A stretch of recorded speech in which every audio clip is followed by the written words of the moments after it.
ഈ ബ്ലൂബെറീസ് എല്ലാം നമ്മൾ ഇന്ന് വിൽക്കാൻ കൊണ്ടുപോവുകയാണ്.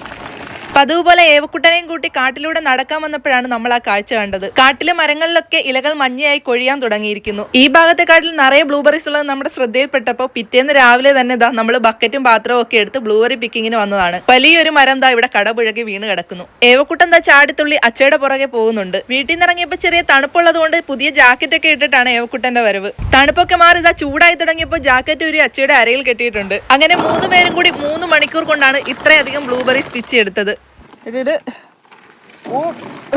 അങ്ങനെ കാട്ടിൽ നിന്ന് പിച്ചെടുത്ത ബ്ലൂബെറീസുമായിട്ട് നമ്മൾ വീട്ടിലെത്തി. ഇനി അതെല്ലാം ക്ലീൻ ചെയ്തെടുക്കണം. 3 പേരും കൂടി കാർ പോർച്ചിൽ വട്ടമിട്ടിരുന്ന് തീ കൂട്ടി സോസേജും ഗ്രില്ല് ചെയ്ത് കഴിച്ചുകൊണ്ട് ബ്ലൂബെറി എല്ലാം ക്ലീൻ ചെയ്തെടുത്തിട്ടുണ്ട്. അങ്ങനെ ക്ലീൻ ചെയ്ത് വെച്ച ബ്ലൂബെറി എല്ലാം പിറ്റേ നമ്മൾ മാർക്കറ്റിൽ കൊണ്ട് വിൽക്കാനായിട്ട് വന്നതാണ്.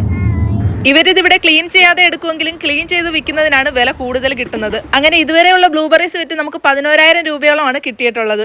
കോടീശ്വരൻ. അവിടുന്ന് നേരെ ഷോപ്പിൽ പോയി ഏവക്കുട്ടന് കളിപ്പാട്ടം വാങ്ങിയിട്ടുണ്ട്. അതോടെ അവള് നല്ല ഹാപ്പിയായി. പിന്നെ വന്നത് എനിക്ക് കുറച്ച് ഡ്രസ്സുകൾ എടുക്കാനായിട്ടായിരുന്നു. അങ്ങനെ ഡ്രസ്സും ഒക്കെ എടുത്ത് ഏവക്കുട്ടന് പസിൽസും വാങ്ങി. അങ്ങനെ നമുക്ക് വേണ്ട സാധനങ്ങളൊക്കെ എടുത്ത് ഷോപ്പിൽ ഇങ്ങനെ കറങ്ങി നടക്കുകയാണ്. അച്ഛനും മോളും കൂടെ ഇവിടെ തൊപ്പികളൊക്കെ മാറി മാറി വെച്ച് നോക്കുന്നുണ്ട്. അങ്ങനെ ഷോപ്പിങ്ങും കഴിഞ്ഞ് കഴിക്കാനുള്ള സ്നാക്സും ഒക്കെ വാങ്ങി നമ്മൾ തിരികെ വീട്ടിലേക്ക് എത്തിയിട്ടുണ്ട്. വീട്ടിലെത്തിയപ്പോൾ ഏവയ്ക്ക് വാങ്ങിച്ച കളിപ്പാട്ടം വെച്ചത് അച്ഛയാണ് കളിക്കുന്നത്. അതുകൊണ്ട് ഏവക്കുട്ടൻ പോയി അവളുടെ പുതിയ പസിൽസ് അങ്ങ് ചെയ്യാൻ തുടങ്ങി.